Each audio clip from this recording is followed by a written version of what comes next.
interest, and I'm not aware of anything, but can this serve as a reminder to members to declare any interest as we move to the items concerned, if there are any interest that needs to be declared.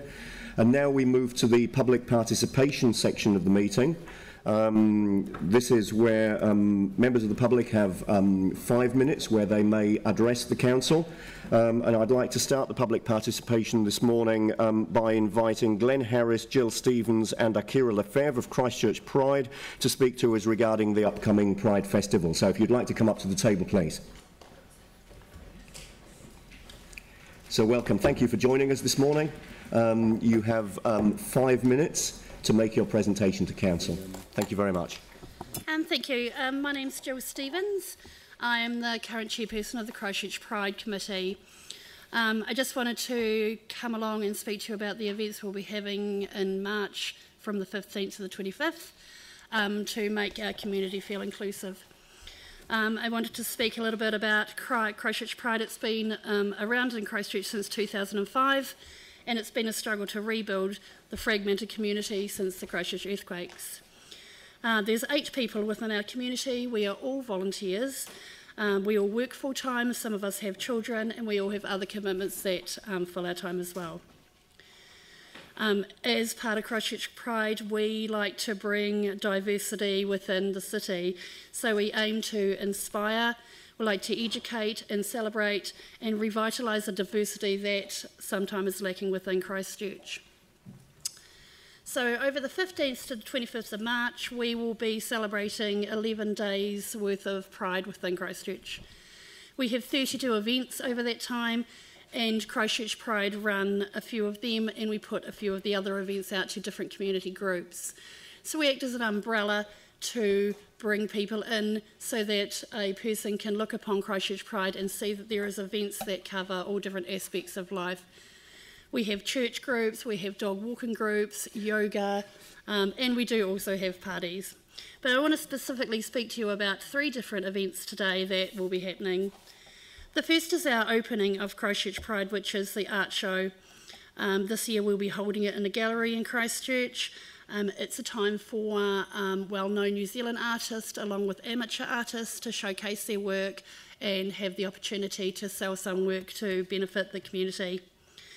We also have our opening speeches in this time, and we would like to invite any of the council members that would like to attend that to feel free to pop along. Our second event is a bingo event where we will be specifically fundraising for a local Christchurch group called Kindred. They are a very small group which support the trans youth community within Christchurch. So this is children younger than 14 years of age and their families, people struggling with sexuality or just not quite sure where they fit within the world.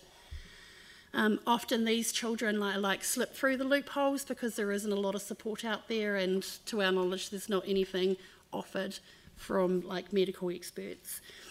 We're going to be holding a fundraising event to specifically fundraise for those people, so the organisers can offer them support and their family support as well.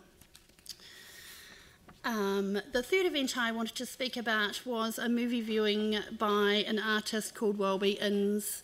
He is a New Zealand filmmaker, and he has made a short film called Sparrow. It's a beautiful story about a boy who likes to build strength and stand up to the bullies within his school. We're super excited to be having this year at the Philip Carter Family Auditorium at the Christchurch Art Gallery. So what we try to do is bring sponsors together and bring the community together so we can offer events like this for families to come along to for a small price. So it's just a gold coin donation.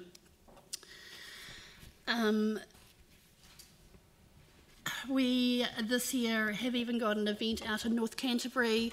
I think it's important that Christchurch try and bring a lot of people from the outskirts into the area. We know a lot of people travel from the West Coast and from Nelson to our events. They do have a small Pride group in Dunedin based the week after ours, but I know Christchurch has a strong following and we like to bring everyone together in the one group. We have come to the council looking for support.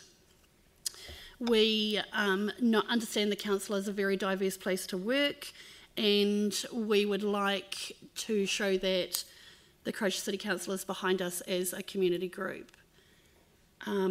We have approached some places within Christchurch to light up for Christchurch Pride.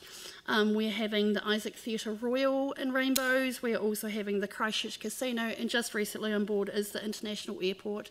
So they'll light a nice big rainbow right along the International Airport for us so that we can show support. One of the main reasons we've come to councillors today is we would like you to raise a rainbow flag in support for Christchurch Pride. And also to show that it's important to you and to the community that everyone feels inclusive, especially in Christchurch with it being so fragmented and spread out. That's probably all I have to say.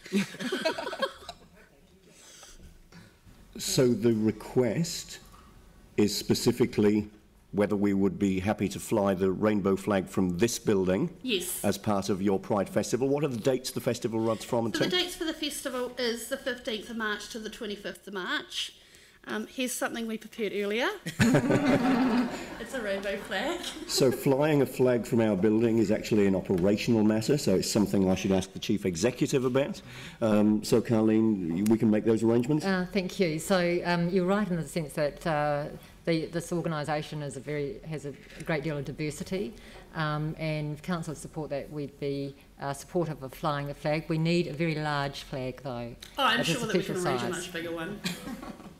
So if you can work with our team here around the suitable size of the flag and supplying a flag, then it would be great to see that happen as part of that Pride Festival. So thank you very much indeed for coming along with the presentation this morning. Thank you for your time. Great to hear what's going on, and it'll be great to see the flag flying from the building. Lovely. Thank you very much indeed. We've given everyone a program as well, so you can have a wee read. There's heaps of exciting events. Thank you. Thank you. Thank you.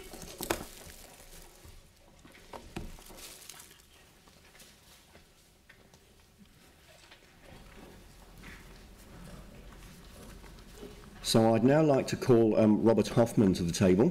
Robert, if you'd like to come forward, please.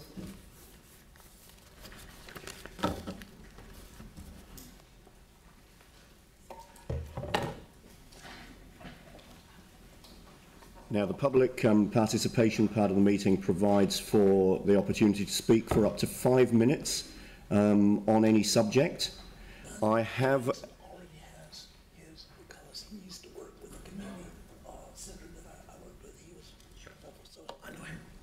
The public participation segment of the meeting allows for a member of the public to come along and address the council for up to 5 minutes on any subject.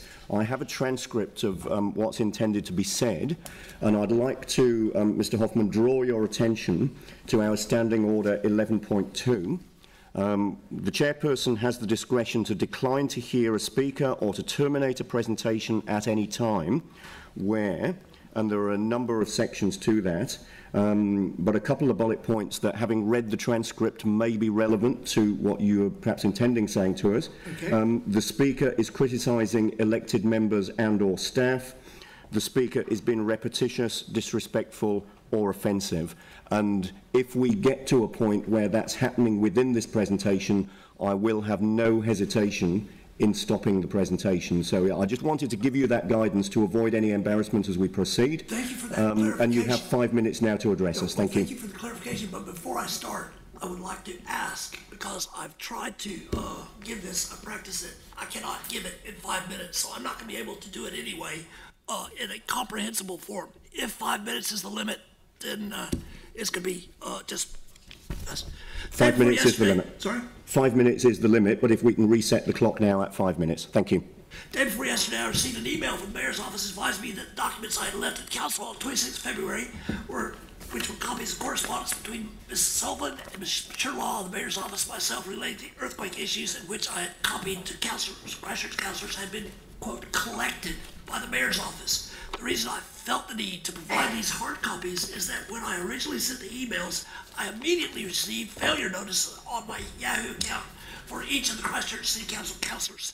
I'm not quite sure what is going on, but I find it extremely frustrating that I am unable to communicate with the elected representatives of Christchurch. I do not know who or what is behind this obstruction of communication, but I strongly feel that it is unfair.